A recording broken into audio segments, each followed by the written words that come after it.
整个谈判团队经过多日的努力以及多次的协商，完成了这项工作，等于是击出了一支漂亮的全垒打，值得我们为谈判团队表示很大的嘉许。国难当头，还在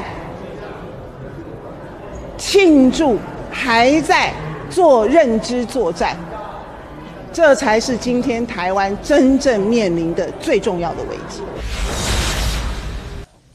你好，欢迎收看《新闻面对面》，我是谢仲。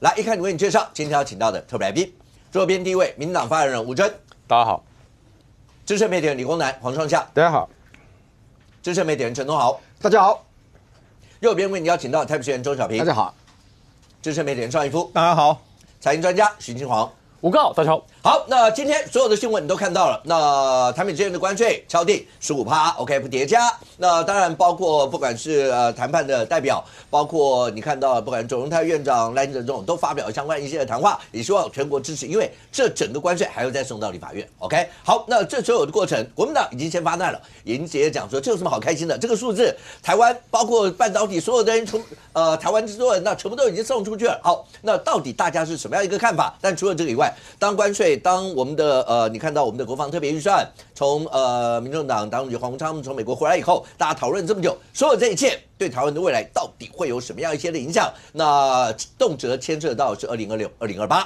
那这所有的在这个里头，那民众不管你是哪一个阵营的支持者，大家会怎么样看待台湾的未来呢？如果真的讲好，一开始先让大家看一下关税这一段，那赖清德总统的谈话来。这次的谈判呢，我方承诺。政府将协助台湾的企业出资投资美国2500亿美元。我们因此得到4个目标：第一个是对等关税降为15%，同时不叠加。这个条件是美国主要的贸易逆差国，包括日本、美国跟欧盟相同的待遇。那我在这里也先呼吁未来朝野党团都能够支持。这份谈判协议，让台湾呢能够一举大步向前。创下，那台湾包括朝野，尤其是蓝白在立法院，因为这整个还要再送到立法院审议，那会大家全面无条件的支持吗？不可能，因为台湾本来就永远是，连宪法都是两个立场了，对不对？所有的事情都会是一个台湾两个世界。然后今天回来是，其实当黄国昌在美国还没下飞机的时候，《纽约时报》已经讲了15%。所以其实大家心里都有定啊。然后早上的时候看到中央社就明确的出来，然后就是15%。那15%其实对很多来讲，总算有一个明确的答案。这个东西对企业来讲都是好事。因为明确。然后另外一个明确是什么？大家都讲了，昭君辛苦了。感谢台积电，王昭君真的很辛苦，对不对？昭君出赛哦，昭君出赛吗？而且还要当代理孕母，对不对？对，昭君真的很辛苦，感谢台积电，因为确实台积电护国死人山，而且护住了我们的很多像精密机械这些传统工业工具机，因为最后15%，不叠加，那对我们来讲呢，因为我们的竞争对手中国呢，不用讲了，中国进不了美国，但是我们15%之后可以跟日韩。同样的水准，所以对他们来讲呢，他们过去1年忐忑不安，或者是压着的，因为原来20还有可能叠加，他们的竞争力都受到很大影响，所以他们心也安了。可是这个时候呢，当然台积电呢，因为先前讲的，昨天魏哲家在法说的时候，大概呢也是有压力，但是现在不能讲破嘛，因为要吞下去，有苦要吞下去，5座新厂，魏哲家讲都没有讲。因为那个资本支出对台积电来讲，那都是一个很复杂的问题。但是后面呢，卢克里克又出来了，40%半导体的供应链要到美国去，所以现在是因为最惠国232最惠国，但是如果40%没有达到，那个有个压力，但是40%就变成是另外一个非常复杂的问题了。台积电，我们台湾是有很大的聚落。那些半导体的供应链，但是他们很多不是像台积电口袋这么深，然后1年可以赚1兆多这几兆这个1.7兆的钱的，那对他们来讲，跟着台积电过去，但是呢，能不能那个成本的增加，那个补贴能不能让他们能够去承担承受，对他们来讲都要好好的去思考。但是另外一件事情呢，也不至于变成说40%过去之后，就像有些蓝的人讲的什么掏空台湾，因为呢台湾的这个聚落文化不是各国，也许日本学得来，不是各国学得来了。我们常常讲台积电的成就是10万青年10万干，然后现在是40%，在美国3亿人里面，你要找到4万青年4万干也不容易，所以其实也不见得掏空台湾。所以这里面其实本身呢，我们也看了整个谈判团队面对美国也竭尽所能，但是回来之后，民进党一定会讲说赞的赞呐，15%啦，他们一定会抓着15%拼命讲，然后国民党蓝白的话一定会抓着那40%拼命讲，所以就是说台湾现在的局面就是反正宪法也是一个台湾两个世界，反正那个预算也是一个台湾两个世界，接下来因为这个是条约，所以可能要受立法院，那立法院也会吵半天。那吵半天之后，还是一个台湾两个世界。小平是对蓝白阵营来讲的话，这件事情未来会怎么样一个表态？目前看起来，看到国民党有一些的人的发言，看起来是大肆的抨击，然后讲了很多这些，你们会担心什么？我们当然蓝白，我觉得是炸锅了。炸锅啊，就是愤愤不平。你有没有听到刚刚赖总统讲的有多棒？然后卓荣泰院长的形容词是这是全垒打。这畜生球吧，我这样讲哈，我们就这样，也不要跟别的地方比，因为欧盟台日韩都是对美国的一个叫做出超国，我们赚人家钱了，讲白一点，我们赚的今年可能赚了900亿美金，我觉得算会更多，可能超过，去年600-700，今年搞不好1600可能1500。对，好，再拉回来哈，那请问你台日韩谈，我们经济体是不是最小？是吧？好，我们就照比国民所得差不到哪里去了，大概都3万5到4万之间。那别人就出了3500亿吧，对吧？就算南韩经济体比台湾大很多啊，大个2-3倍，那我们该出多少钱？比照它都15%不叠加，对，合不合理啊？就如果我们地位比较卑下，那另当别论，再补东西。地位如果跟台日韩一致的话，大家都同盟。我们虽然没有签这个美台安保，跟他们有签美日安保等。我们如果说我们知道他对我们有充满了善意的话，就是你把我赚那么多钱，那我也不好交代我川普，我也让你好交代。好，然后那他们3500亿，我们多少？我们不是哦。我们40%聚落过去，还买1.25兆的那个台湾之盾那个国防特别预算，然后拿台积电要搞5个厂去，为什么我们要给那么多？那给了那么多之后，为什么回来叫全垒打，还满贯全垒打？他是不是？还是这样子吗？还是不是？是这样子啊。好，所以我觉得这样谈的话，那谁谈都会成嘛。你给这么好的条件，有什么谈起来很厉害的？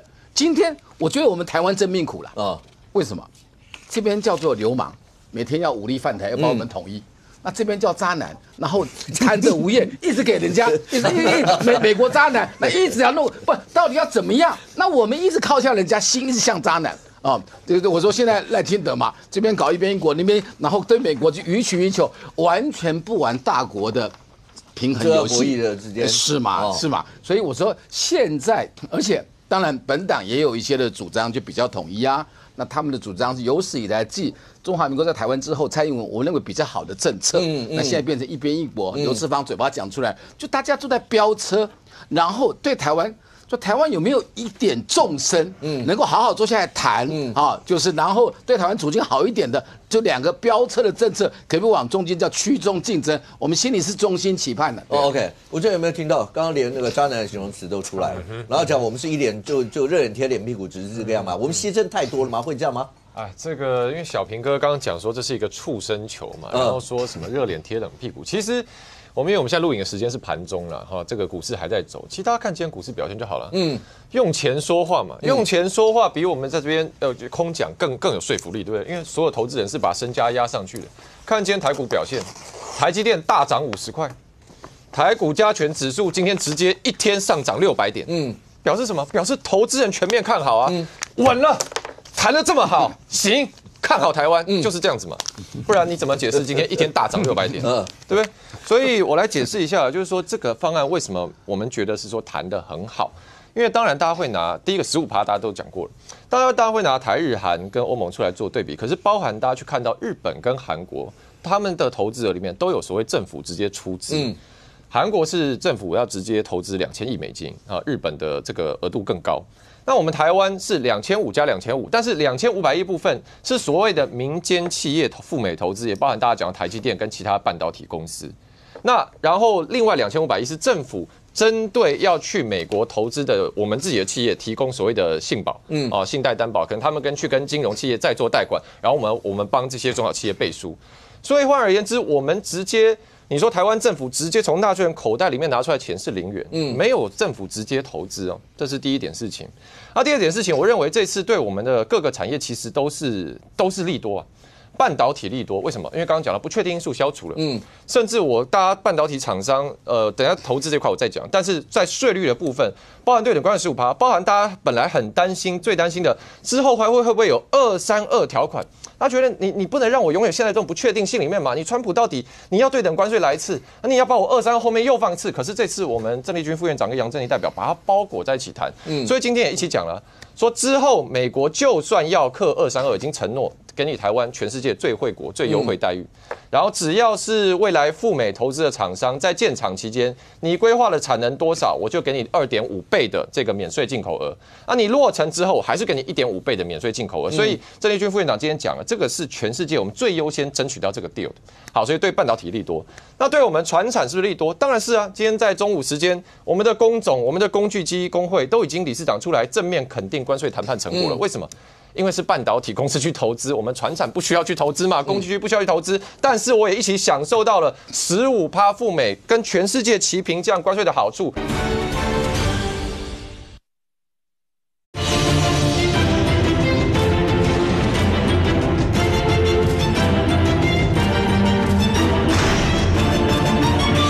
包含刚刚会讲到说 Lanick， 因为他今天这个讲了说40%的目标嘛，但我们要知道美国商务部长川普总统他们也有对国内政治宣传的需求，所以他讲得很清楚，是他的目标，川普的目标是要把国内他自己所有的半导体需求40%在国内生产，这是他们的目标。可是问题是，那他的目标，他们可以宣传啊，可是其实你看这个时程节奏。他会在你说真的，他有办法在任内就达到国内生产40%的目标吗？因为什么？因为我们知道台积电的亚利桑那第一座厂是2025年，去年下半年开始生产，那是2020年开始宣布建厂计划，所以整个时程是拉4到5年呢，就是台积电从过去到真的生产是4到5年的时间。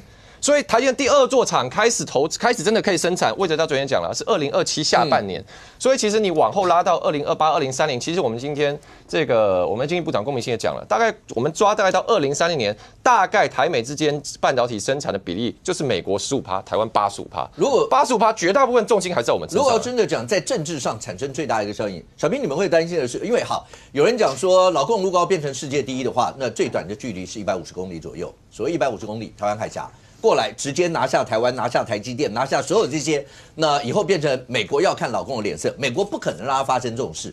但是如果当我们的产能，蓝营一直在讲的就是，当我们这份已经变成现在讲40%或什么，所以你们担心的是，到最后我们会在全世界或在美国的眼中变成一文不名吗？很害怕，所有的半导体叫做台湾叫做细盾，对不对？什么叫盾呢？就是盾牌嘛。我们看那个历史的故事，射箭哦，箭很厉害，箭跟狙一样飞来飞去，是不是盾牌挡？那40%过去以后，那个盾牌突然少了40%的面积，会不会比较容易被箭射到？当然会嘛。这第一个，我退1万步，我算是很开明派的国民党，退1万步这个错对或错这个政策我们都不讨论。然后政府就40%的产业就过去了，这个问题很复杂，没有那么三言两语讲得清楚。平常你讲压力也很大，我们都很清楚，但。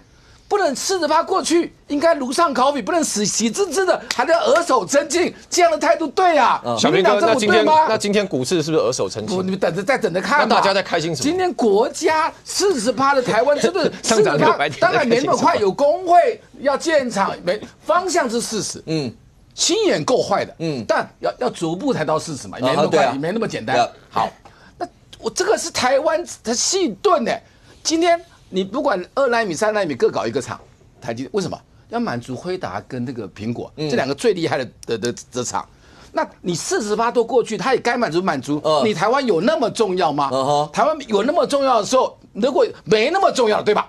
如果40%到位，我不要说2年了，10年后到位，我已经讲得很宽松了。你就40%的产业链都过去了，你的实力升6成，细盾升6成，我还跟你签你什么美台安保？今天我们连世卫组织的观察员都进不去，他做一套说一套，为什么说他渣男嘛？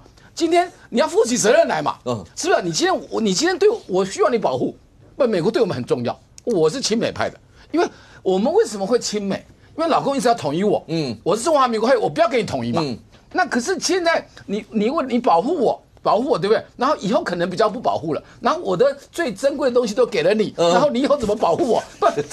这个我们心里会犯嘀咕，你知道吗？会怕，你知道吗？简单回讲，我简单，我就不要讲太多数字了，我讲简单一点，就是说，小平哥刚刚讲的这种论调，代表是一种反映国民党人现在的心理的恐惧嘛？说啊，会不会以后我们被抛弃？可是会有这种想法，要建立在一个前提上，就觉得台美之间是零和关系，他好我就不好，我好他就不好。可是事实上，我们现在看到不是如此嘛？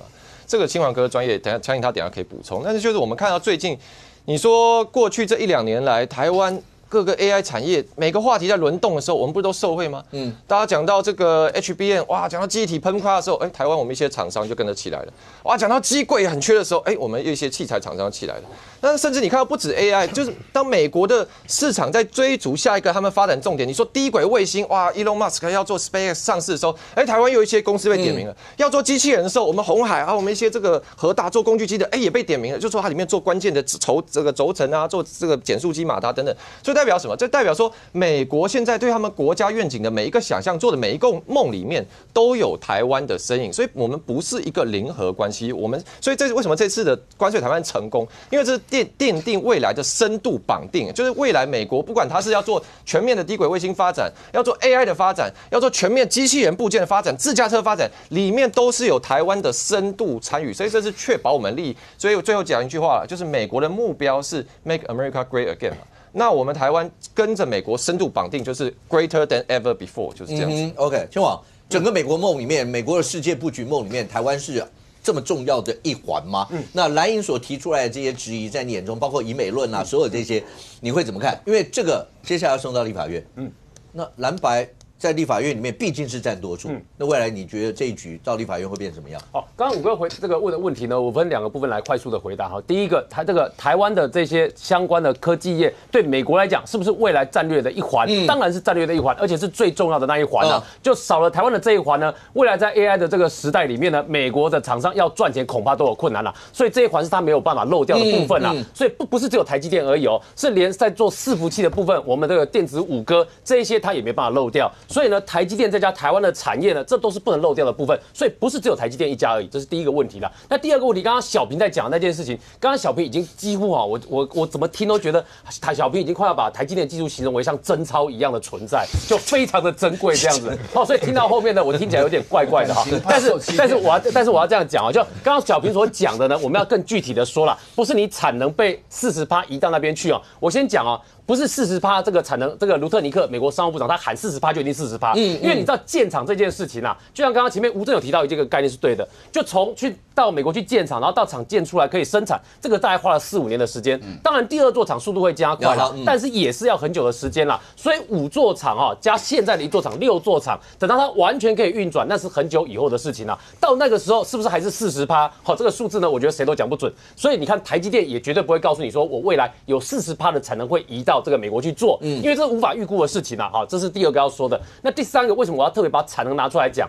我跟你讲，最珍贵的不是说晶圆制造产能的40%啦，你那个成熟制程有40%的产能拿到美国去，那个东西对美国来讲也不是什么很稀罕的事情啦。台湾真正最珍贵的是什么？是最先进制程的产能，是那个东西呢，是美国现在拿不走的，因为我们一定是这个落后一代技术才会准它到美国去啦，最新一代技术一定都是留在台湾啦，所以那个从0到1的技术仍旧是在台湾，最珍贵的这个被小平形容像真钞一样的存在，就像0到1的这个部分，那个部分仍旧是在台湾啦，只有到后面那个等于是在大量复制的时候呢，生产的部分可以移到海外去的产能是这一端，那一端呢，相对没那么珍贵，对美国来讲呢，它最就有保护的动机跟企图心的，就是你那个0到1的部分，所以真正珍贵那一部分，其实美国没有拿不走，那它也很难拿得走。我跟各位报告一件事台积电的营收按照魏哲家自己讲的，你知道成长有多可怕吗？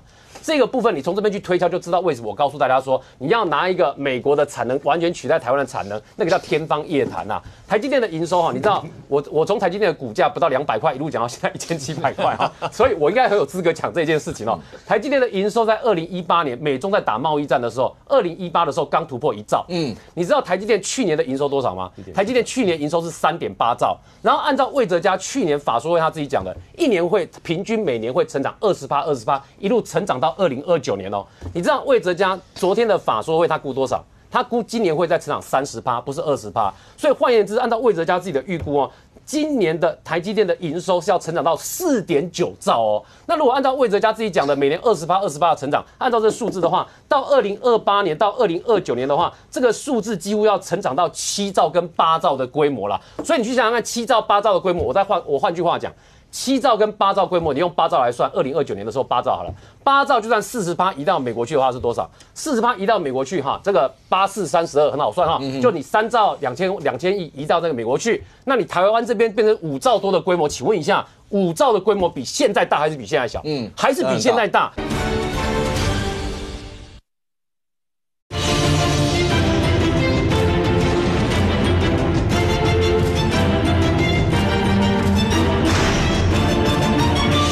台湾真正的投资是2500亿这个数字哦。那为什么我一定要讲2500亿这个数字？今天里面有一些媒体都用台湾要这个投资5000亿美金这个数字，那我必须要这样说，这个数字是有问题的，因为真正今天的讲法是企业自主投资2500亿美金，然后呢，这个银行我们的金融机构提供2500亿美金的贷款额度、信保基金额度，换言之。这些企业2500亿美金，他到美国去投资的时候，企业不可能全部拿自己自有资金嘛，他要跟银行借钱嘛。那借钱融资，当然他就可以找这个信保基金去借钱嘛。那换言之，绝对不是2500加2500就才有投资5000亿，是2500亿的直接投资。然后这2500亿呢，你要去投资，你可以来跟台湾的这些金融业去周转这2500亿美金。所以2500亿才是台湾最真实的数字。所以不是我们的数字跟那个南韩和日本的5000亿啊，跟5500亿比起来呢，数字等于已经是对半了，不但对半，里面还有个最大的差异，在这边一定要讲清楚的是，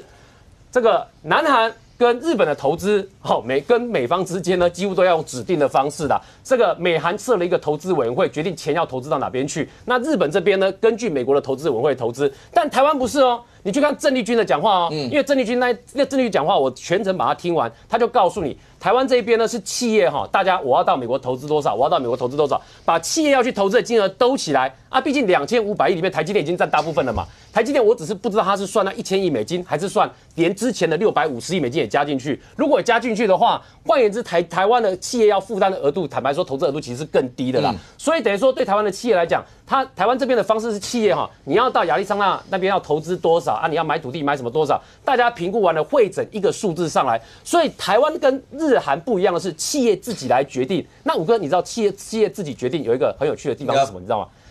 台湾的企业，你一定要相信一件事，大家不会做亏本生意。你知道，我举一个很简单的例子哦，这个台积电去熊本，不是。不，你为什么不相信？怎么讲都没问题。中小平台，他们是强美女被弄过去，你以为台积电爱去吗？是美国没有压力会去吗？去了没办法，我们贸易市场太大，这个持家不容易，赖清德持家不容易。可是不要认为天下事实理所当然，好不好？怎么会这样子讲？大家有一点良好的态度吧，对台湾嘛。对，小平不可以再把股回去。台积电那一趴我已经讲完了，我现在还在谈的已经是，我们是不得已说，我家今天谈一谈嘛，对。我现在谈的已经跟着台积电到美国去那些企业在想什么啊？我们在谈的已经是这个了。就台积电这一趴，我们刚才已经讲过了哈，表过不提。好，现在讲的是那些企业。你知道台积电到熊本去设厂的时候，好，我这边讲的是真实发生的事情啦。就台积电到熊本去设厂的时候，这个。去年的时候呢，日本的这个主要的商社有到台湾来找我咨询过2次啦。那台湾这边呢，有一些供应链看到台积电去了，说要设2个厂。那你知道台湾那个日本方面的商社，因为他是负责在那个熊本园区那边的土地啦，包括这个熊本机场也是他们管理的，所以呢，等于他们当时来咨询我的话，他问说台湾这边的供应链有没有兴趣过去？那你知道台湾的供应链哦，说实话。这个一开始的兴趣都非常的低啦，那他们会找我咨询的原因，就是因为他们自己去找供应链咨询了一圈，发现大家都没什么兴趣，所以他们来问我说，那个台湾的企业到底对什么是有兴趣的？你知道那个当时的台湾的企业的反应是什么？当时台湾的企业反应是觉得说，台积电过去了啊，我是做台积电设备的，啊，我设备运过去就好啦，我干嘛到那边去设厂？我如果要去设的话，我顶多设一个客服的办公室在那边做前方的这个前端的资源而已嘛。你设备哪边有问题，我去帮你改嘛。你设备坏掉，我去帮你修，就这样子而已啊。结果你知道后来大家是对什么有兴趣，你知道吗？大家是对想说，哦，那个地方呢，如果呢这个效益大一点的话，去那边买土地这件事是有兴趣的。所以换言之，如果那边地价涨了，整个旁边繁荣起来、做起来了，我到那边去买的话，哦，这个土地的价值呢，可能就搞不好比我本来投资效益更高。结果你知道当时哦，本来一开始熊本方面呢，就商社规划只有20公顷的土地哦，结果你知道后来发生什么事情吗？20公顷的消息传回到台湾来的时候，台湾的企业嫌说20公顷太小，说那个20公顷，我一家公司就可以包20公顷，你全部才给我20公顷，怎么够？所以我才说，你不要觉得企业会做亏本的买卖啦。上公，所以这个礼拜有2个最重要的议题，显然都发生这个礼拜。你不管说未来会不会定案或什么，关税这个礼拜定案，国防特别条例那一块。当你说黄昌他们从美国回来，然后开了记者会，然后接下来就好像感受到了，不管是美方的善意，或是经过特别的沟通以后，完全了解到没有办法从赖清德政府这个地方知道的所有的相关的一些内容跟细节。从那一趟回来以后，那所有的人大家都了解到了，那包括什么是M1A2T， 然后包括海马斯重不重要，包括所有这些，那所有的民主党人都了解了这些，所以在未来呢，未来这个条例就比较可能会过了吗？第一个关税的问题要签了协议要送立法院嘛，对嘛？哦，那协议送来立法院比较麻烦的一件事情哦，它不是修正案，它是每一项都不能动。因为你动了一项就等于推翻这个了，就是整案 yes or no 啊，所以到立法院未来争议看怎么处理吧，是一件很麻烦的事哈。对啊，尚哥，所以你的意思说，那对蓝白阵营呢？因为你不能动内容嘛。你只有 yes or no 嘛 ？yes or no， 那现在就已经讲到会不会被掏空，会不会被稀释，被所有这些，就算讲的再震天尬响，到时候还是要让他过吗？因为不过就等于这个关税全部回去重来哦。回去啊，就你协议不生效的话，那你就是之前的25%。呀，对啊，那现在最大的一个优势就是你敢不敢得罪这些厂商？就是选举年嘛，是嘛？我跟你讲，选举年是一件很麻烦的事。你骂归骂，到最后真正进来的时候，你要不要得罪厂商？你要不要让他们可能15变25？然后你骂完了，现在看的就是你们现在骂得很大声，但是进去的时候选举年，你知道关税那一下来是多少产业的问题？那 OK 看咯，所以大家就看嘛，看到立法院以后会怎么样？我觉得要否决对蓝白。他也有他的问题啊，所以最可能出现一个状况，就是大家还是要表达立场，还是要骂，全部都骂完以后，表决的时候就走了啊，就让绿营的人过，对吧？51票，被补充一句话就好。我看这个国民党的云林县县长张立善今天受访说，关税15%对经济发展帮助很大。OK， 那不是党团啊，那也不是郑丽文，是一个即将卸任的县长。所以至少在国共论坛前一定要骂。对，一定骂嘛。但是因为你签完协议，那他现在是签 MOU 嘛，你到时候正式协议的时候要送进来，大概那也要等到下会期了啊，大概下会期了。所以这里面看，选举年有时候对蓝白也是绑手绑脚了，骂归骂，绑手绑脚。那至于说特别条例啊，特别条例你可以看得到那个黄国昌回来记者会的说法哦。第一个，他们要自提版本，对，自提版本要等到19号的国防外交秘密会议之后，他们要定稿，那就很清楚一件事。我说条文就只有3个重点，一个叫金额嘛，一个叫执行年限嘛，一个叫做品项嘛，对吗？就整个不管你写30条、500条就好了，最重要的就是3条嘛。其实你可以看得出来一件事，黄国昌就是不要行政院的版本，他们要弄自己的版本。事实上，在立法院久了，我们都知道了，你不要你就把它修掉就好了嘛。你1.25兆你可以修成1兆啊，执行8年，你可以修7年啊，品项你可以加也可以删嘛，但是他就是刻意要凸显说，我不要行政院版，我要我自己。那为什么要等到秘密会议呢？道理很简单嘛，因为他们自己写的版本品项的时候，大家问问民众党，请问你这一个品项，这一个项目，我们要买什么品项？你要答得出来啊。你写法案你要答得出来啊。如果他不听秘密会议，国防部来告诉大家品项跟金额的话，我跟你保证，那个草案列出来，你只要一问，他们就倒了。你大概他们答得出美国了。其他的他们根本答不出来嘛。金额多少，执行年限，你们到底是多少？你答不出来嘛。因为就算执行年限，也要美国告诉你说，我跟台湾未来签的是几年交货怎么样？哎，那个都要写在里面的执行年限嘛。所以你看得出来，他们一定要去听秘密会议嘛，知道你讲什么，我才能在里面删删减减嘛，那我才知道说这一项里面我可能删掉了某一项的3套，某一项的2套，某一项的1套嘛。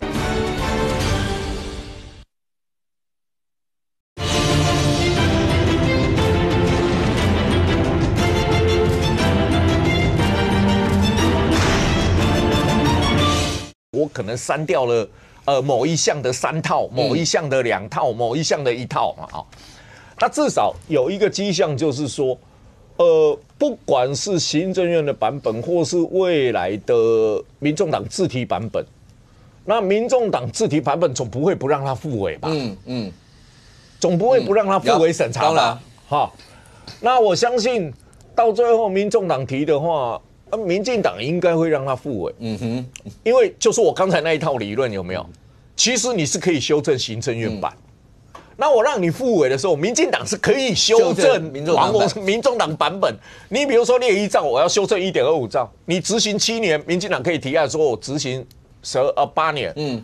品项我也可以修正，我也可以提相对修正案嘛。好，那也就是说，如果民进党同意让他复委，那会不会要求行政院的版本也一并复委？就那个民众党会不会也同意了？所有的案子都并案去讨论。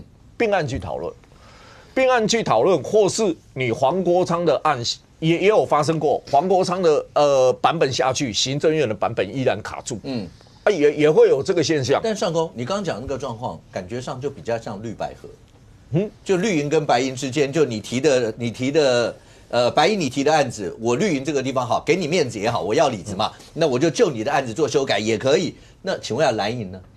有点像读书会，谈着有可能有感情，知道吗？也有可能蓝白合同一个版本，那蓝营干嘛？讨论功课嘛，对不对？是不是？蓝营是比较尴尬一点啊。第一个，你看来，民众党对海马式只有套数多寡的问题有意见，他没有说不买，他是套数多寡的问题。好。那套数多寡的问题，那依照111亿美金的那一项案子是82辆嘛，哈，然后420颗陆军战术飞弹嘛，那个打300公里的嘛，然后是1203颗的是一般精准火箭弹嘛，哈，那好，这一项其实是国民党最尴尬，你要不要让它列进去？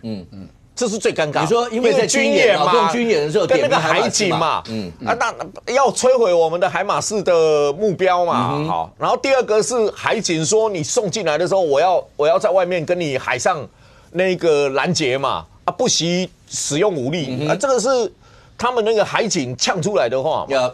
那就明告诉美国，我对海马式是很反弹的。那是不是也告诉蓝营？这一项是我不乐意看到的，那要列进去吗？如果黄国昌列进去了，那国民党如何自主？好，国民党好，共提版本海马式让他进去复委审查。你们主席还要见习近平吗？你们主席还要见习近平吗？小明哥面露难色。我不是他办公室主任，干嘛看？他就会变成一个最尴尬的地方，这是国民党最尴尬的地方。如果共同写版本，我觉得黄国昌应该是要弄他们自己的版本，也没有要跟国民党合在一起的感觉。来，董好，直接请教一下，所以白营会让这个案子过。从黄国昌回来以后，那记者会大家就知道一定会过。甚或我们在节目里面有来宾是在他们在美国要去美国那个新闻出来以后，就告诉大家说这个案子这就是大家铺好的一个下台阶啊。那么讲，关于这个对美军事采购这个1.25兆啊，黄国昌大概就提缩水版，现在是不晓得要缩水多少，那缩水多少会影响到美国国务院要不要继续讲话啊？那要缩哪些项目？这个很专业啊。你如果缩错了项目，那个选举后面会有后坐力的，所以这考验极大。所以礼拜一的那个国防委员会的那机密会议啊，这考验。然后对国民党来讲，国民党只能跟了，否则国民党会变成孤军。那对你们以后啊，上礼拜就在你节目有讲过。可是看起来国民党真的会跟吗？他就跟台美关税一样啊，都会逼着你非跟不可。会被跟着你们。你想想看哦，台美关税现在谈15%，对不对？不管你喜欢或不喜欢，它就是15%平均嘛。你每拖一天，是谁会焦虑？是对你只要是对美出口的人就会焦虑啊。这厂商会焦虑嘛？然后像工总这些有一些跟蓝营的人都非常熟，讲个更直白的，就金主，蓝营怎么面对他们？所以那是大的局势会逼着你不得不点头。国民党立院党在关税这件事最多的一件事情，我不投票，我不背书。那你不背书，民进党投票就会过了。好，那问题就解决了。那对美军事采购这个事情一样，被黄国昌走在前面。那我们知道他会缩水，好，那1.25兆你要缩水多少？这个会变关键。那对民进党的困难是说，那缩水了怎么办？缩水了怎么办？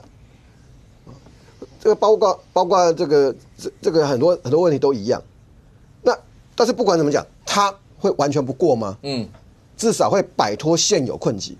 好，可是为什么讲说那个到时候你看到他的版本的时候，会有新一波的争议，就是在于，因为核心关键其实就是那7大项。第4条，因为它就有七条嘛。第4条7大项里面规范的就是要对美采购不止对美采购，就整个1.25兆要做哪些事情。那这里面有很多东西是环环相扣的。你如果删错项目的话，你就可能会闹笑话。好，那对国民党难在什么地方？我要跟不跟？这个时候我要不要跟？因为黄国昌他们会转弯，缩水版还是转弯。可国民党能跟吗？所以国民党会有面临到这一关，因为这一关他的判断跟讲法跟态度，不是看同温层，必须看同温层以外的反应。就台湾整个大方向来讲，国民党现在要考虑的什么？当郑丽文都去讲中华民国跟中华人民共和国互不隶属，当然后面补了一个叫做一中，好，不管，你知道郑丽文在讲这个话的时候是跟着蔡英文、赖清德在讲，然后关税的事情，你最后不管你是缺席，除非你敢投反对票。那你都是在呼应赖清德的方向，跟蔡英文的方向，就民进党执政时来那个大方向有没有被推翻了？OK， 它不一定影响2026，但是2028会有影响。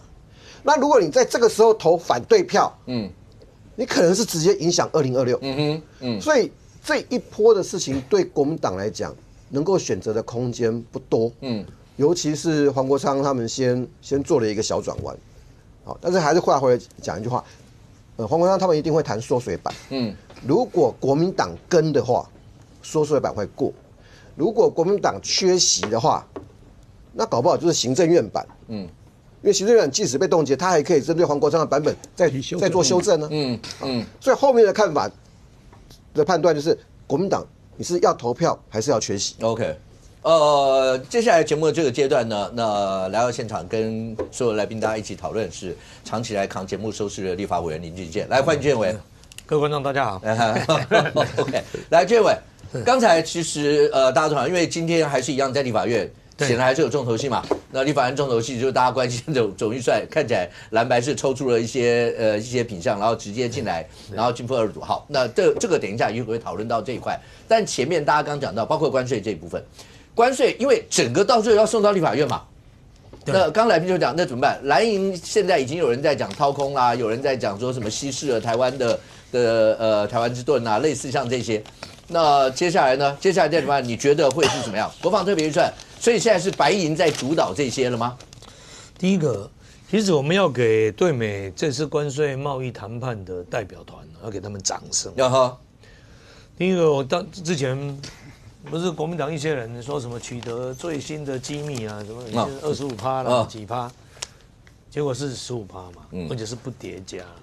关税谈判其实2个数字很重要，一个就是你到底谈出最后数字多，第二个就跟你的竞争对手比嘛。那我们就在比中国、比日韩嘛。如果我们都比他们低，那就是一个大成功的谈判嘛。那谈出这样的成绩，国民党还要唱衰。那其实最重要的谈判呢，其实是232条款。那个才是重中之重了，而且是全世界第一个谈成功。这个最优惠待遇的一个国家了，这个其实不容易。除了谈判团的努力以外，国家实力做后盾啊，就因为我们的半导体产业很强嘛。2023年我们整体半导体产业大概4兆多，然后1年多1兆了，24年5兆多，去年6兆多，今年给几条嘞？那因为这个护国神山产业太重要了。美国也不敢给你课高税，为什么？因为都卖到美国去了，那你美国人自己要用啊，你关税课高了，课太高，那美国自己的产业用到这些半导体的零组件的厂商，它成本也会垫高嘛。而且呢，重点说不只是谈判到我们所谓护国神山的半导体产业啊，它的相关的原物料啊、零组件啊、设备，整个半导体通通包括在内。都是最优惠待遇了，最惠国待遇了，还扩大到台湾有2个产业原本PP出来了，就在关税里面受重伤了。第一个就汽车零组件，汽车零组件；第二个就是木材家具，这个也包括在内，包括在15%的关税内。台湾虽然没有整车的那个组装厂啊，台湾也没有什么汽车的自有品牌，但台湾的汽车零组件世界最强。那这些大部分都销到美国去所以这一次如果关税没谈好，这几个产业会受到很大的伤害，因为他们几乎都外销嘛，他们客瓦效率显化呀，木材家具也是结果都谈到了15%了，甚至我们台湾还有一个隐形冠军产业，就是航空的零组件，谈到零关税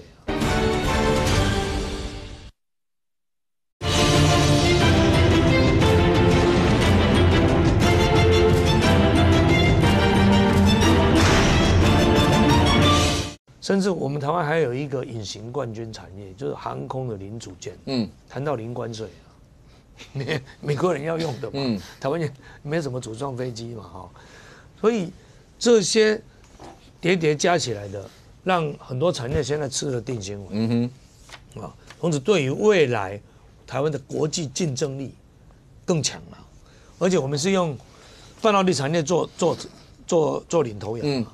那它可以带着其他比较弱势产业，大家一起挤进去嘛？因为美国就跟着给你包进来嘛。因为美国现在认定全世界，尤其对美国来讲，最重要的国家战略物资就是半导体。那你不能不跟台湾谈，不能没有台湾嘛？黄磊军讲，你 AI 不跟台湾谈，你要跟谁谈？你没有就不用谈，你没有台积电，卖给你晶片，你什么都做，没有一个东西你做得起来了，所以为什么大家到台湾来抢晶片？大家来抢产量，为什么台积电还要不断的扩厂？所以至少这样的一个 MOU 的签订，照理讲应该不分朝野都要给予掌声啊。那国民党俺妈不行啊，似懂非懂，为什么乱批评？什么涛？刚周小平也有批评这样。所以我才说国民党的良心嘛，就是我们的小平同志，只是他在国民党里面，他的声音都没有人在听了，很可惜，很可惜。所以你一定要了解到，台湾谈出这样的一个的结果，未来我认为可能会更好，有机会可以谈到更好，因为我们希望这种232条款这个审查，就是说带进最惠国整包里面，可以包纳更多的产业在里面。可是，在立法院，因为刚刚讲他不能修嘛，所以只有 yes no。对，所以现在就算你说蓝营跟白营不管再怎么骂，整个社会现实之下，还是要让过要不然的话就回到原来关税。你如果没有过，那日本、韩国，他们几趴，25%人家都过了，对不对？那条件比台湾差很多，你谈出这样的成绩，到时候真的就像现在 MOU 签的，因为 MOU 还只是一个双方的共识嘛，备忘录嘛。最后签订出来，如果像这么好的一个的成绩，谈判的这么好的一个结果，你没有过，我看连美国都先昏倒了。我已经给你全世界几乎是最好条件的，那你台湾的国会还不过，那你在搞什么？还有，我认为产业应该要发出声音。你压力要由下而上，帮助那么多的产业保住了他们出口外销，尤其美国市场。那如果因为就蓝白的恶意杯葛，让这个没有通过的话，第一个死的就是这些产业。我先问一下小平，所以对蓝白阵营，不管你说有没有批评指教啦，或者所有这些，到最后形势比人强，还是就直接过？当然要充分表达立场了。最后我觉得还是会通过了。我觉得最后看那形势了，看形势走。要不就退席嘛。不，我们不能做出退席啊。别人8席退，有时候他会帮我们，有没有？我说白的没有投票，那我们就54，他们51，有些案子就过了嘛但52退席哈。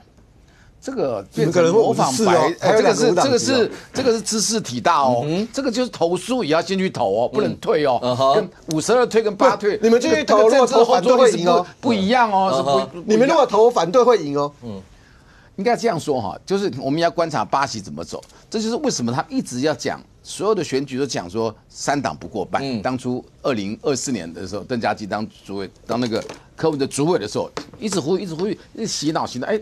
他8席真的达到，那叫关键少数。然后这一次我看不懂一个形式。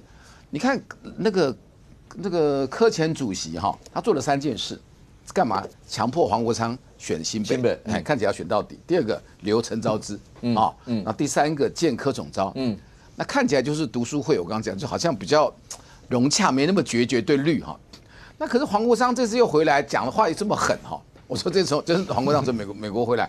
就他们是玩2手嘛，这第一个。那第2个呢？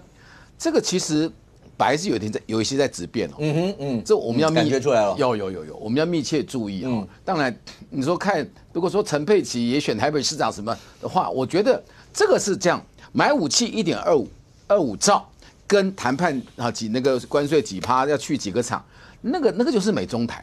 那换句话说，回到绿。开始变的话，他要推人，就白变还是白变？开始变，不，白跟绿合作就白开始变。他人如果推到，就简单讲，柯文哲越大，黄国昌越小，那黄国昌选到底，甚至还在谈这个陈佩琪选台北，那个是跟整个总预算跟整个1.5兆真的绑在一起，因为8票的移动，我们应该密切观察。我觉得。不过俊伟请教一下，如果在您自己看的话，黄国昌这次的记者会，你怎么判断这次记者会以后白银在，尤其是国防特别预算以后的走向？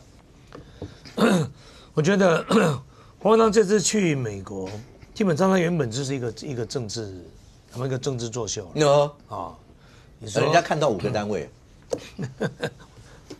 因为我也是台美国会议员连线的，我每次去也看很多单位。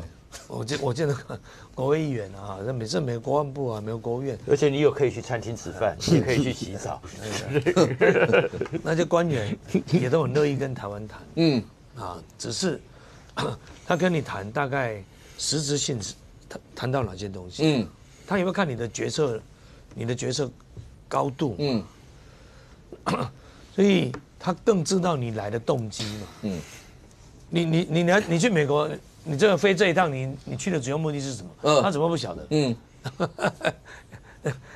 ？AIT 对台湾的政治脉动，这个很清楚嘛。他也知道你根本就是要一个面子，那美国就会给你面子。如果你是他，如果他认为你有这样的一个价值国际政治也是有现实的一面嘛。那好，那你现在至少还是台湾的国会的有8席嘛，也可能可以主导美国当然会给你面子。那你给美国要了面子以后，那你回去以后，问题就变成你黄国昌的。我不晓得他有没有对美国承诺什么，或者是如果美国是给你一个很有实质面子，然后也跟你谈了一些让你了解到一些事情的比较内幕、比较深层的东西，那你回来，你如果就算要反对，你要有真的东西。你不能利用人家说一套做一套。然后我觉得美国当然会关心台湾的国防预算，因为这不是台湾一个国家的事情。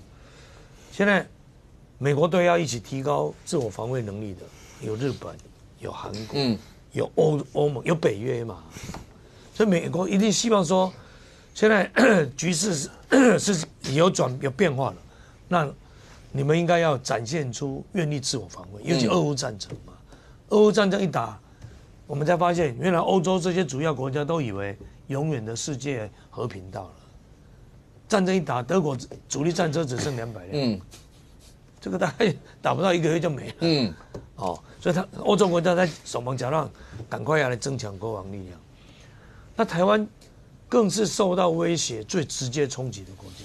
你看，中国才刚对我们军事演习啊，那这些准备要买的这些武器，绝对都是经过台美军方彼此很深的一个讨论。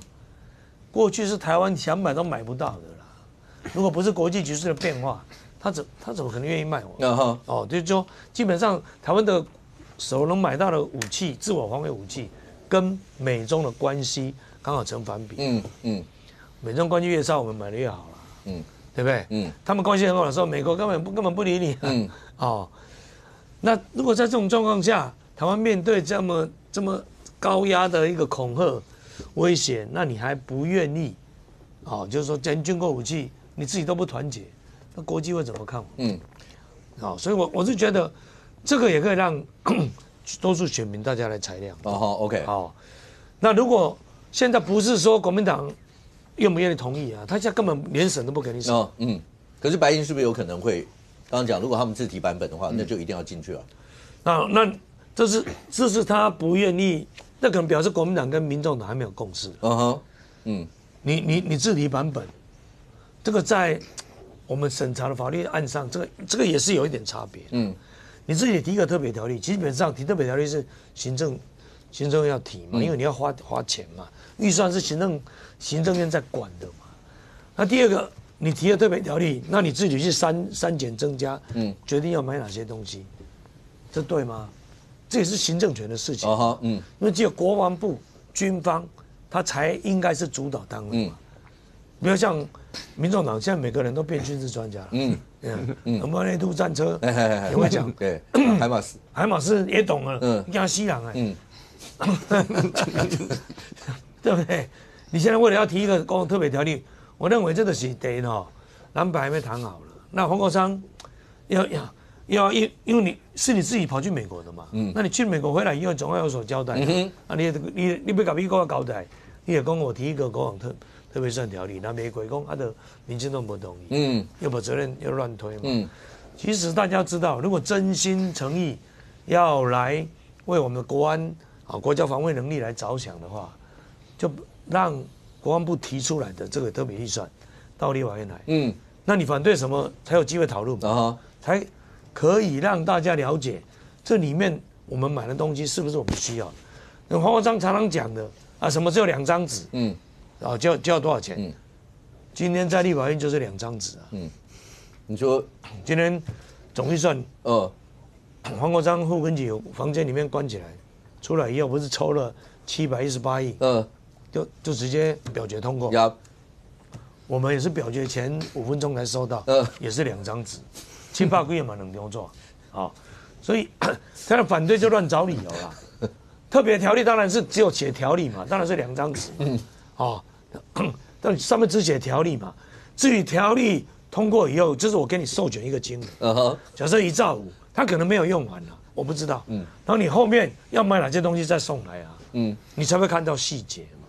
所以你看他反对的理由是写只有2张纸，就来要1兆多，就知道他这个是找理由在反对。OK， 为反对而反对。不过现在看起来的话，那当然在立法院，如果照刚军委员讲的话，就是立法院总预算里面抽出了可能大家那不是一直在讨论什么 T-Pass 啦，就有很多相关的，那就用议事的方式抽出来。那接下来呢？接下来就看其他的一些预算。但是创下，从这一次黄国昌美国行到美国好了。显然，我们每次在节目里面所讲的那件事情，大家连美国人他一定也知道，3分天下却是成局啊！本来应该是3分天下，但是去年一整年你感觉不出来3分天下，觉得就是2大块。但当柯文哲整个掌大权以后，民众党那8席真的叫3分天下最重要的一块。美国从来不讲3分天下，美国从继新期开始，他们的国家安全战略就叫做战略三角。而这一次他们确实，从战略三角里面把整个黄国昌定位就是战略三角里面的一个枢纽嘛。因为呢，整个呢国民党和民进党就是寇仇，所以两边不用谈了。那中间这个枢纽，如果它能够转变，这个枢纽就会成为一个战略利益最高，所以把黄国昌找去。但是找去之后，我还是怀疑说，短短的1个小时，国安会5个单位，到底是跟他讲那些细节，还是说国昌先生有些资料你自己看一下？那些资料可能跟军售和关税没关，但是就是给国昌先生你自己好好看一下，然后回去了。但是黄国昌回来之后呢，你会看到的就是现在开始呢，也有他跟柯文哲的把梗。因为柯文哲把梗是因为他其实呢，我们以前都讲嘛，当兵的时候就知道，待退的老兵哦，巴士比较轻，千万要谨言慎行。但是待退老兵有时候可以拿翘一下，所以他现在黄国昌在数馒头，你说？对，他2月1号就没了。是。对啊，待退老兵，你就是一定要把这个点出来讲。今天都16了。对啊，所以待退老兵的巴士比较轻，但是待退老兵有时候昂棍呢，你就昂棍啊，昂棍呢，对不？所以那个我们这个排长和连长也要想办法处理一下嘛。所以这个时候是。有待退老兵，没有蒙子架，还关紧闭的。那当然是，所以就是说还要把梗嘛，对不对？要看连长的，还有排长的一个，所以这黄国昌跟柯文哲把梗，那个是他们内部的事情。可是整个大局里面看到，就是柯文哲现在2月1号之后，整个台湾的政治局势，包含民进党，因为柯文哲也知道美国的动作他是枢纽，现在喊话，在整个2026的选举，他是枢纽，他可以成事，他可以败事。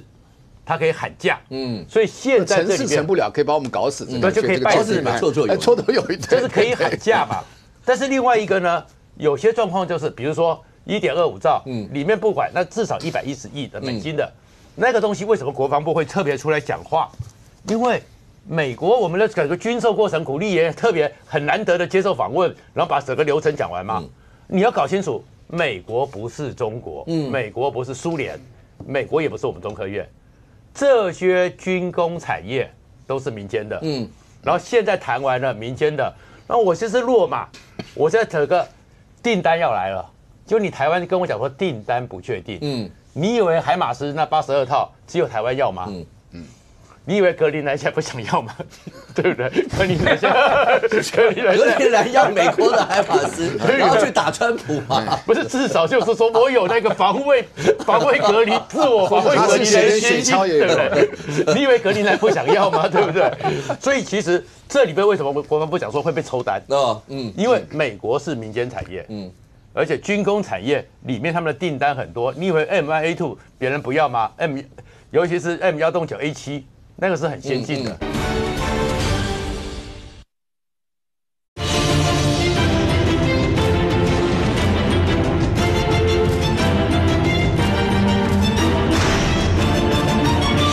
尤其是 M109A7，那个是很先进的。你以为以色列不想要吗？所以其实这个时候确实有压力。然后另外一个同样的一个压力嘛，这个压力还是刚刚讲的关税15%。我跟你讲，到时候江启臣就痛苦了。卢秀燕就要卸任了，精密工业、机械工业、工具机最主要在哪里？大台中。那江启臣这个副院长，你说磐石会上哈？不是，本来台湾的上柜公司产业的聚落都在那边，所以江启臣就会。但是这个时候，有很多时候，黄国昌或柯文哲在这个里面，他们也可以是个出口。如果他们有点转向，民进党会欢迎。然后呢，江启臣也可以抒压。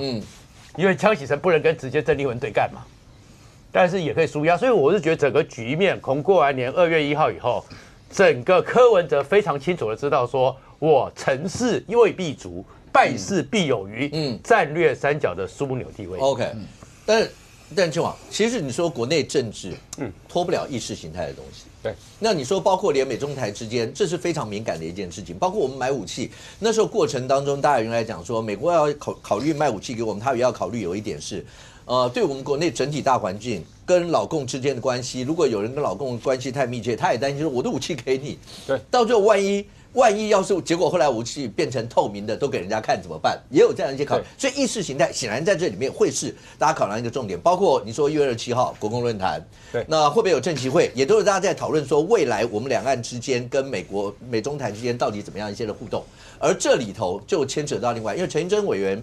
这几天在媒体上讲说，有媒体人直接出来讲说，他是不是跟美国智库那讲的内容是，反正飞弹打人会打赖清德，又不会打其他人，那他也不担心这些问题。然后你问他什么，他说他从小就说他是福建人，他又不是台湾人，类似这样一些谈话，也引起大家很多的一些讨论。不过让观众朋友先看一下，陈英珍委员今天在立法院当然有回应这一块，让你看一下来。金门人都不觉得自己是台湾人，金门觉得都自己是金门人了。不要用大台湾的想法来霸凌金门，好不好？这是中华民国身份证，我在立法院已经无数次展示我的身份证。我是福建省金门县人，我从小到大都是这样写籍贯。我的出生地哦，这不是我籍贯，这是我出生地哦。台派人对金门有多不了解？金门本来就不是属于台湾，但金门是属于中华民国。整个中华民国历史没有了解，回去读一读书。我也不屑当台派，因为我本来就不是台湾人。我早就说过100遍，我不是台湾人。来，秋豪，刚刚陈玉珍这一段是为什么他有这段回忆，你知道吗？那是因为这个有个科技专家徐美华在自己的脸书上面爆料。那他在自己脸书上面爆料的时候呢，他其实先提到黄国昌，然后另外一篇才提到这个陈玉珍的部分。那所以呢，让大家吓一跳。好，那我们这样讲，这个徐美华，因为他其实是资深媒体人呐。他以前待的也是大报的财经组的主任，然后那个后来也是一家这个财经杂志的这个副总编辑，所以他对于这个美国的智库等于说对美国这些政治关系呢，他有他的人脉在，所以他说这个等于说前一阵子啦，他遇到这些美方智库的朋友的时候呢，跟他讲的话让他觉得不可思议啦。那他讲了2个人啦，那第一个人他讲的是黄国昌啦，他为什么讲到黄国昌他觉得不可思议？是因为呢，这个等于说美方的智库这个他。你可以想一件事情哦，美方的智库到台湾拜访政治人物的之前，他会不会对台湾的政治人物先 study 一遍？你过去主张什么？你过去呢对于中国立场是主张什么？然后你对于这个军购案的立场是什么？所以他去问你相关的事情嘛。然后他说妙了，就是这个美方的智库的人来的时候呢，在问黄国昌问题的时候，黄国昌的反应让他觉得不可思议啊。他说黄国昌的反应呢，竟然是呢这个拍桌子，然后呢仰头大笑这样子。那你就想说他到底问了什么问题，让黄国昌这样又拍桌子又仰头大笑，是什么奇怪的状况？然后结果呢，这个后来那个徐美华在脸书上面的告诉大家说，他这个美国智库的朋友是问黄国昌说，你们信任傅昆萁吗？就问他这件事情。那问这个问题其实也很好理解嘛，因为黄国昌他在2020年之前，他立场是往所谓的这个台湾的独派就是靠近的嘛，所以他会问说，那傅昆萁这么亲中。那这么亲中的人，那你黄国昌2020年政治立场长这样，那你信任傅昆萁吗？他其实言下之意要问的是这一段话，只是他没有讲这么白啦。所以呢，他问他说：“你信任傅昆萁吗？”结果没想到黄国昌的反应这么大呢，他的反应竟然是拍桌子，然后跟他说：“你们都不了解傅昆萁，我很喜欢傅昆萁，他是我的好朋友。”那这一句话我也觉得。这个也是蛮奇特的哦，就你讲这句话，你可以好好讲嘛。为什么要拍桌子，然后仰天大笑这样子？就这反应是很奇怪的。好，就像我在称赞这个义夫哥是个好人的时候，我绝对不会拍桌子这样子嘛，对不对？我一定好好讲这一句话嘛。然后他就告诉我谢谢，好，这是正常人的反应。所以黄国昌的反应呢，让美方的智库的人私下在问徐美华的时候，就问他说，他的这个他还好吗？意思就是觉得说他是不是哪里怪怪的这样子。所以呢，他讲完这一段话的时候，你知道徐美华的脸书那一篇呢是破3万赞哦。所以表示很多人都很关心这件事情。就这个美方的智库，因为你知道美方的智库对于民主党跟对共和党来讲都很重要了，他们几乎都等于是什么呢？等于是这个2党执政的人才养成所啦，或者说未来的准执政人才，或者说退下来的地方啦。结果没想到遇到陈玉珍的时候呢。那时候徐美华预告一篇说有国民党的人回答，让他也很摇头啦。结果现在看起来应该讲的就是陈玉珍啊。他说美方的这个智库的人去拜访的时候呢，意思就是这个陈玉珍就告诉他说我不是台湾人。他这句话一讲的时候呢，当然这句话讲的时候呢，其实分2个部分啊。第一个是这是陈玉珍的意识形态认同嘛。那第二个是对美方人来讲，他本来就预期到陈玉珍。他在两岸立场上面是比较偏向中国的，只是他也很讶异陈玉珍会这么大方的直接告诉他，就我不是台湾人。那当然陈玉珍后来在解释说，哦，他是福建人呐，然后说你们不要台派的立场再看金门啊。这些东西其实我们都尊重啦，但只是说他的立场去讲出来说我不是台湾人的时候，在现在大家把中华民国台湾当作最大公约数的时候，就会这个立场呢，恐怕会让国民党看起来显得怪怪的啦。所以这也是为什么你看哦，美方的智库来台湾得到的讯息是陈玉珍是这样讲哦，然后陈玉珍现在在很多事情立场上面，基本上是也是在帮国民党在谈哦。那他在谈国民党这些立场的时候，他如果跟郑丽文两个不断的一直把这些议题被大家看到的话，那你就要问一件事情哦，这些事情对陈玉珍个人的选情不见得有影响，但是他对于国民党在台湾的选情真的没有影响吗？因为陈玉珍在讲的话切得很有趣哦，陈玉珍说你们台派不了解金门，可是你去想在台湾哈，就是说等于说在台湾的这些台派这么多20几个县市的台派，他为什么要很了解金门？就他本来对金门就不一定有了解啊，但是问题在于说，他知道你陈玉珍讲说我不是台湾人的时候，他总是有可以他的情绪反应跟表达吧。那当他有他的情绪反应跟表达的时候，这一张他的情绪反应要反映在这一张选票上面的时候，那你就要问一件事了，这个东西是国民党希望出现的副作用吗？就许美华那一篇，一个谈黄国昌，一个在谈陈玉珍哦，看起来谈的都是这个很轻松，其实不是很重要的事情。可是这个不是很重要的事情，你看它的传播能力哦，3万赞，你可以想象。浏览过许美华那一篇的，我跟你保证一定超过这个20万人以上啊！因为你如果看过脸书的比例就知道了啦。所以大概4000到5000赞，它浏览数大概就是10万左右，所以有3万赞，那个浏览数一定是破20万以上。那你就想想，有这么多人看过他那一篇，看到陈玉珍出来说这个我不是台湾人的时候，那一般人看到的时候心里会是什么感觉？那反映在2026的选举跟2028可能不见得一样。但是呢，这个势必啦，他对于国民党呢一直觉得说他没那么轻松，这个形象恐怕也是会有很大的影响。OK， 上广2026有人说，当然对郑丽文主席来讲是期中考，因为才刚上任2026要过关才会有那主席一直往下到2028。但问题是刚刚讲到，不管是国共论坛在这个月底的国共论坛，或相关的一些两岸的一些的发言，或刚才青黄所讲到，像陈玉珍委员讲的是他是福建金门人，他是金门人，他又不是台湾人，然后所有这一类的，对郑丽文主席。第一个对他来讲，未来会有什么影响？第二个，对各选区要选举的人呢，尤其对中南部要争百里侯的人呢，我觉得郑丽文他们的讲法，尤其是两岸之间的说法，其实两岸之间的说法的效应是越往南部走越强烈，越往南部走是越强烈了哈。那当然。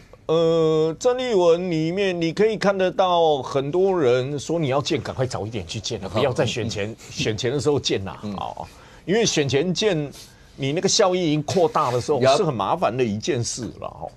当然郑丽文的说法的作为啦，包括陈玉珍的作为以及立法院的作为，到底对选举影响多大？我觉得基本上对目前发展。结果上面影响不大，我一直说选票上面影响比较大，你比如说有些地方我原本可以赢民进党10万票，结果我只赢5万票，那流失的5万票在总统大选两岸议题更为发酵的时候，这5万票你是拉不回来的，原本你可以争取的票流失以后是拉不回来的。所以说席次上面也许变动不大。你比如说嘉义市，我们都已经知道大体上民进党优势了，这因郑丽文而起的民进党优势吗？不是啊，不是啊。你说台南、高雄，民进党优势是郑丽文引起的吗？也不是嘛，但是票数会有影响。我觉得票数会有影响哦。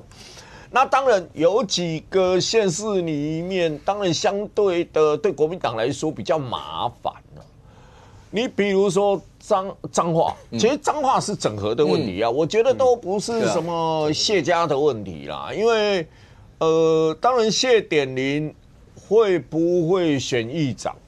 我觉得机会是越来越低了，因为彰化人都应该知道吧，那个副议长是来势汹汹来势汹汹啊！现在在议会里面，这个为了下一届的议长抓的人是很多，抓的人是很多。那另外就是他姐姐要不要选？现在传出来是他们择一嘛，当然看起来择一是不是我所说的那种整合问题？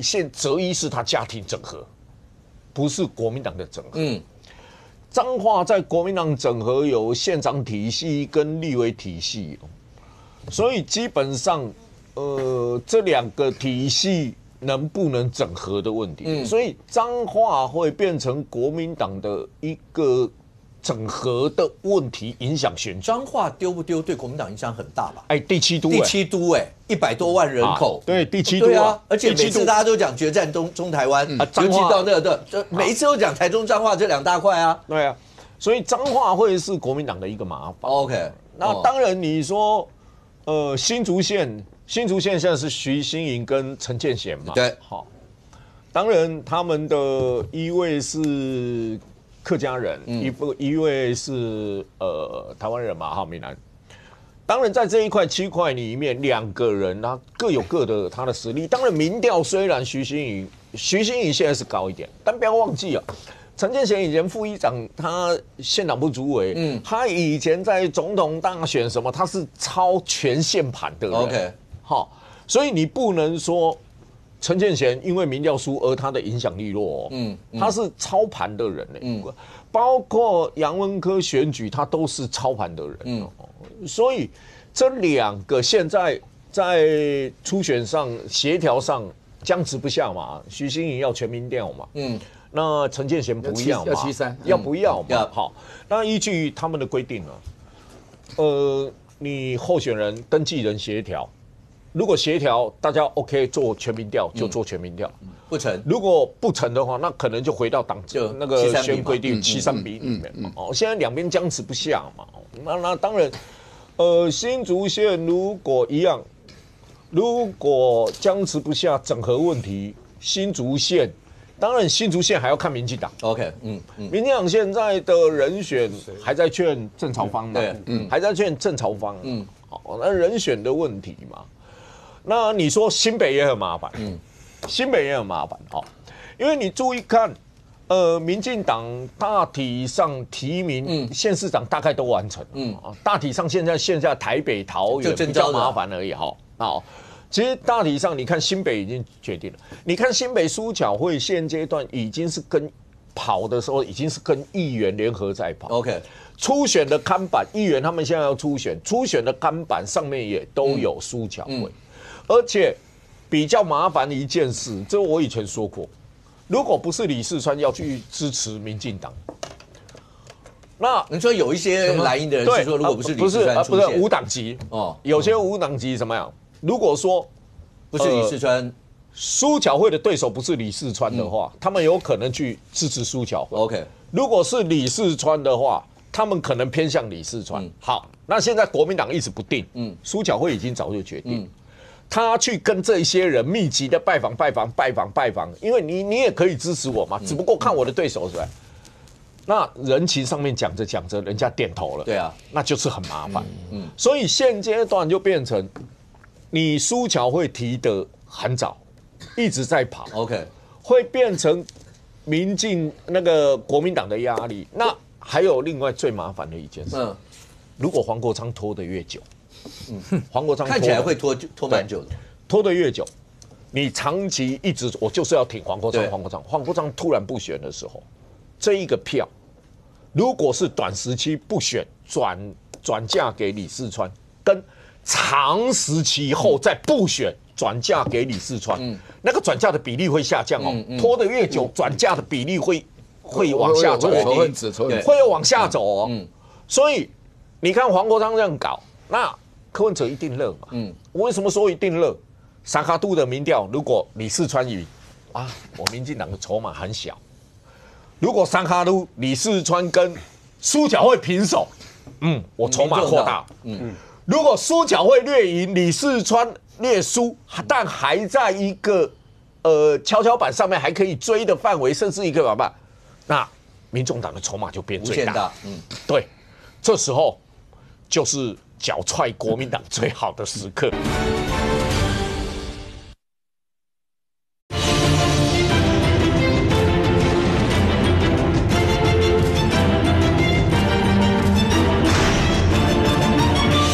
民众党的筹码就变最大。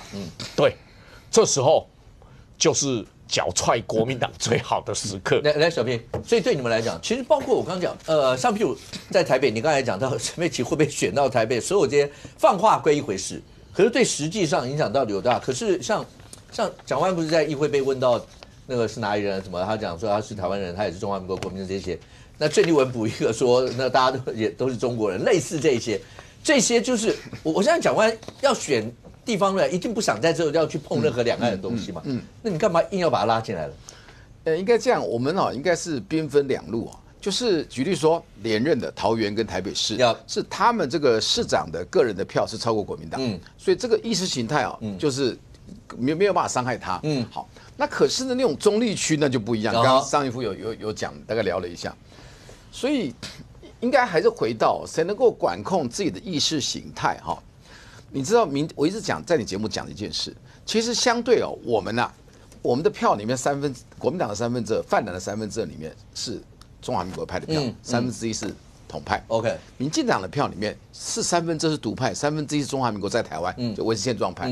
所以简单讲，应该讲说大家能够合作团结的话，那个是国民党比民进党容易然后蔡英文做的最厉害的一件事情就是他弄出了中华民国是台湾，然后独派对他也很不以为然等等，国派还鼓励戴清德那时候还挑战他连任什么初选的，可他谁能够搞得定这一块？我简单讲，统派、中华民国派都是国民党的宝，缺一个都不会赢。但如果是让这个统派力量大到就是有主导的话，那这个是很可能是民进党所热见的。现在是吗？就因为再回到2026选举，你知道这一块还是很重要，还是非常重要。所以这个就是我相信郑丽文也看到这一块。郑丽文他也是懂政治的，所以郑丽文从他大概几乎是有史以来此生第一次讲出互不隶属。这是他的苦心，你知道吗？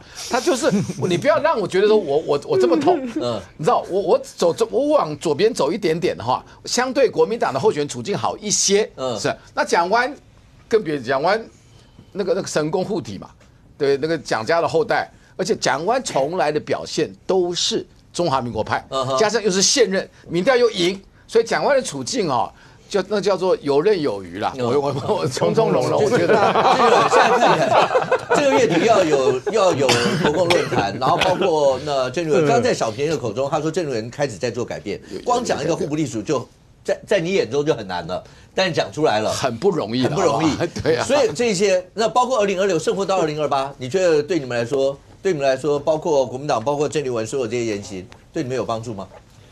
第一个，两岸关系。那大多数台湾选民怎么看？如果跟共产党更密切交往，甚至去见习近平，可以增加选票是好事。那国民党不必每次都好像要遮掩。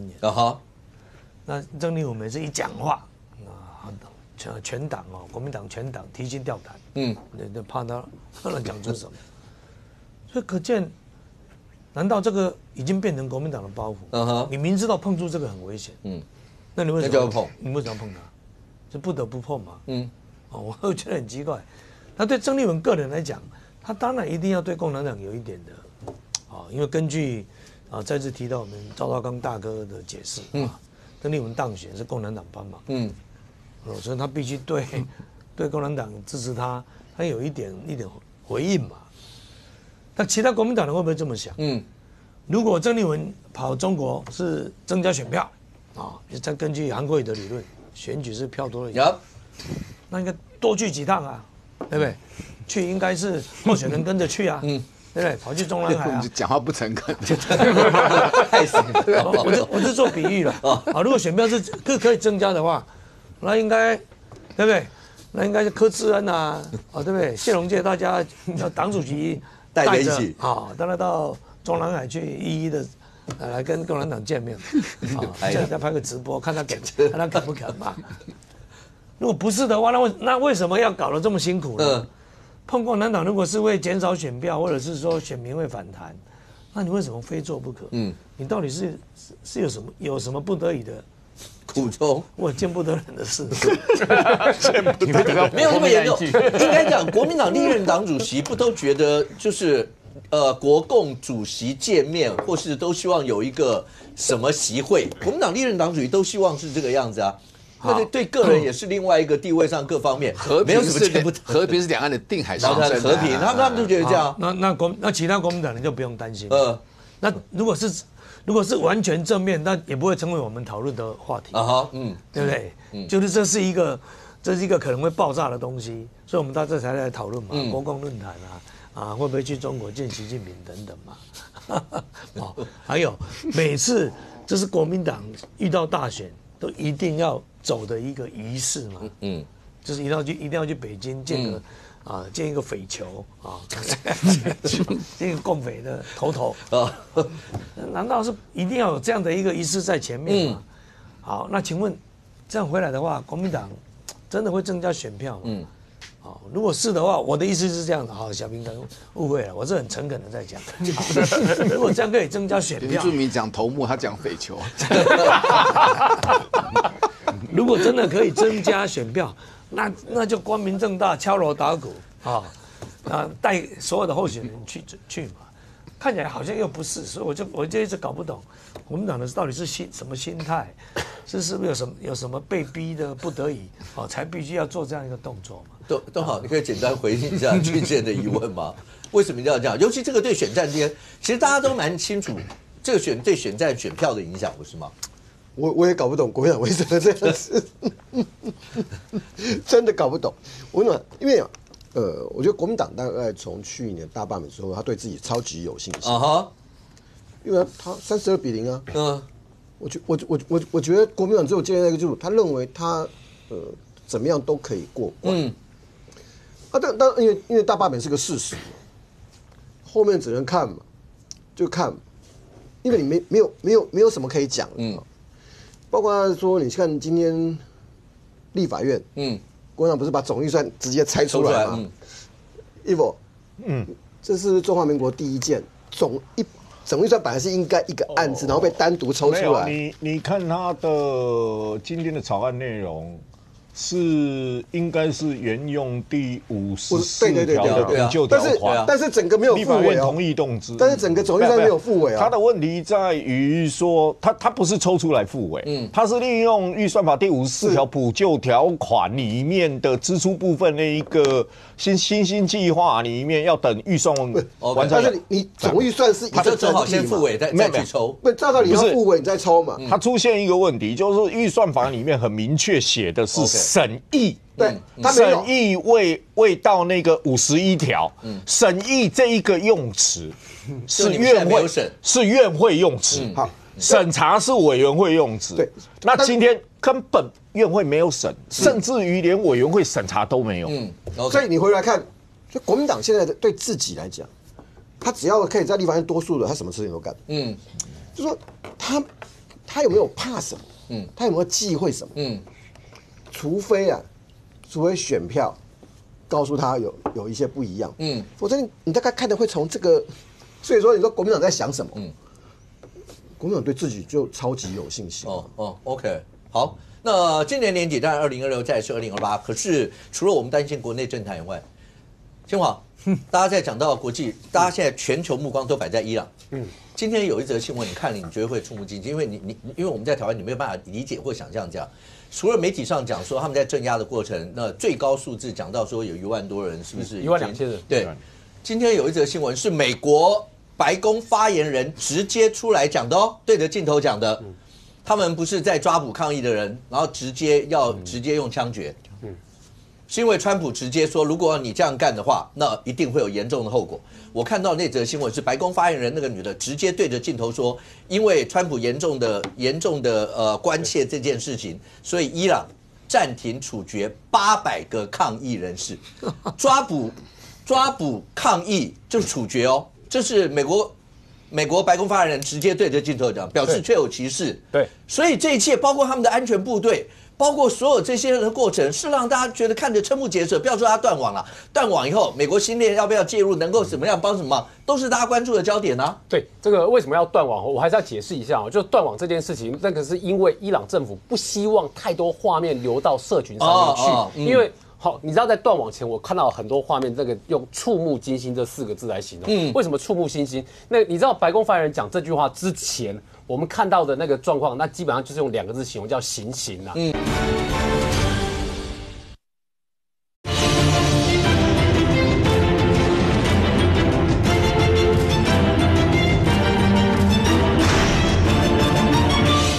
是因为川普直接说，如果你这样干的话，那一定会有严重的后果。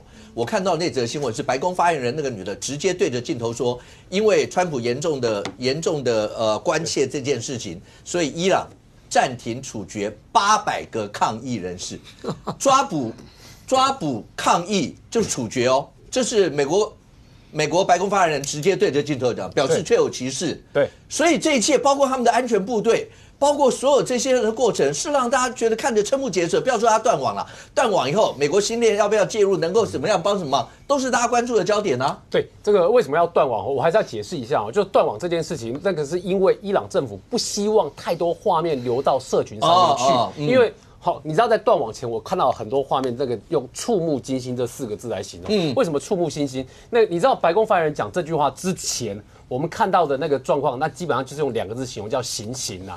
它就是行刑的啦。所以是把人拖出来。那其中有一个有一个画面让我看了觉得很感伤啦。那个画面就是呢，就是有一个看起来很年轻的面孔，然后被拖出来了。那被拖出来的时候呢，因为他的眼前刚好落下的地方是一个小女生啦，所以即便她看起来呢是要被行刑哦，可是她还是对着那个小女生是露出了微笑。因为前面那是个小女生，所以他不想让那个小女生留下就是很恐怖的那个画面、惊恐画面的感觉，所以他对那个小女生就是面对要行刑之前，他竟然露出微笑。所以你知道我看到那个画面的时候，我真是一整个觉得心里很难过了，也很震惊了。所以这就是为什么白宫发言人讲这句话呢？其实等于他在讲之前，大家在社群上面已经看到许多的画面，这是第一个要说的。那第二个是你可以看到呢，这个在伊朗呢这边呢。你可以看到它这个状况是我们讲说它的暴动状况，或者示威的状况，不能说暴动示威的状况，因为老百姓是真的生活上是有困难的。你说物价每个月一变，那个叫大家要活下去真的有难度啦。所以等于说伊朗的老百姓呢，等于说他现在已经面对到经济失能的状况，所以你可以看到这个示威的状况其实非常非常的。你只能说它这状况是真的非常的热络啦，所以遍布我们从当初31个省份有27个省，到现在各省几乎都有，所以各省从商业然后到年轻人都有这个状况，所以等于说这个国家现在刚好处于一个关键的这个我们所转变的这个当口啦。可是问题在于说，这个对伊朗政府来讲，尤其这个神权政府来说，这个你可以想见啦，他手上有很多的既得利益阶级啦。我们上次有跟各位报告过啦，就是说像伊朗现在几个主要的军队后面，他们都掌握了伊朗的行政资源掌握伊朗许多的资源所以等于对他们来讲，这个资源既得利益者怎么可能让你去推翻它？所以对他们来说呢，他们从不敢断网，然后到最后直接执行断网，就是因为他们开始认为说已经威胁到政权了，所以呢不惜用这个行刑的方式呢，也要处理掉这些示威的人口。所以这就是为什么你看这里面有2个数字的落差刚刚前面5个我们谈到的是说，这个非正式的数字统计，就是从伊朗自己传出来说，有12000人是遭到了这个等于说行刑式的处决啦。然后伊朗官方自己证实了2000人啦，那也很恐怖啊。对。就是人这数字其实也很恐怖呢。就伊朗的官方自己证实数字2000人，其实也很恐怖呢。所以12000人跟2000人2个数字都是很恐怖，这就告诉你一件事情啊，就这个国家呢，他在面对自己老百姓的时候呢，现在是已经开始不择手段的开始就是要处死这些人。那为什么要用行刑的方式？因为他就是要达到杀鸡儆猴的作用嘛。我用行刑的方式呢，让你们后面的人不敢再出来挑战我嘛。然后我处于在断网的状况之下呢，就让你们因为不清楚外界的动态，然后很怕随时会被逮捕，然后就遇到行刑式的处决。所以就是一方面这个杀鸡儆猴，一方面寒蝉效应，希望大家都不敢出来。所以呢，他用断网的方式。可是偏偏在这个时候呢，就是因为马斯克的新链的关系呢，他提供这时候开放，让伊朗人呢现在可以去使用新链的服务呢，继续去做这个上网的这个服务。那各位会想说，这个上网到底关这个示威什么事情？很重要为什么很重要？大家只要在这个社群软体一集结了之后呢，说我们现在到哪里去集结，马上可以号召一群人就到那边去。我如果没有的话我大家要去揣测说，我如果到街头上面去，有没有人要跟出来？有没有人要跟？光是心里在揣测有没有人要跟，他就不敢出去了嘛。可是当我在社群一串联，群组一发出去，马上就有这个上千人说要大家一起集结到某个地方去。所以这就是为什么有断网跟没有断网之间，有提供网络服务跟没有提供网络服务之间，对于伊朗人的这个示威能不能继续下去，它是有影响的。好。那这时候有个关键变数在了，这个关键变数就是美国的态度是要做什么很重要，因为美国态度呢这2天有个很奇怪的变化就是一方面呢，川普在之前就等于说告诉的伊朗这边说，如果你们有这个镇压人民的动作的话，我们就会不惜用军事行动去做处理。这句话讲完之后呢，又有个消息出来了，说川普旁边的人分两派啦，一派的人觉得说美国应该军事动作就要直接介入了，然后有另外一派说这个川普迟迟没有办法下定决心，是因为呢这个川普呢看了报告之后觉得这个在斩首攻击呢没有办法精准的给他致命一击啦，也就是说没有办法确定一定斩首掉那个何梅尼，所以呢这个要不要发起这个动作，他还在犹豫啊。可是五哥，这其实呢，这些消息很有趣的是哦，我们现在至少有两个客观的事实是存在的。第一个，这个航班现在几乎都绕开德黑兰，绕开伊朗，这是事实，表示大家都研判说，伊朗这个地方呢，有可能，因为你想，如果只是示威抗议，如果只是行刑的话，跟飞机没有太大关系。对，跟飞机没有关系嘛，航空公司不需要绕开你嘛，表示大家研判会有军事行动，是有那种飞弹飞过来啦，然后或是轰炸的动作，所以航班才需要避开嘛，这是第一个客观的事实。那第二个客观的事实呢，是外界有人分析在认为说，美方现在一方面撤侨啦，那另一方面呢，川普的动作，他是不是在做一个在警告说大家该躲起来要躲起来？他是不是有比较大规模的军事动作可能要进来？那为什么这样说？因为我这个伊朗现在的军事状况不能说它不好，是说相较于去年以色列对他发动12日战争之前，以色列摧毁他的核设施，也摧毁到他许多防空设施哦。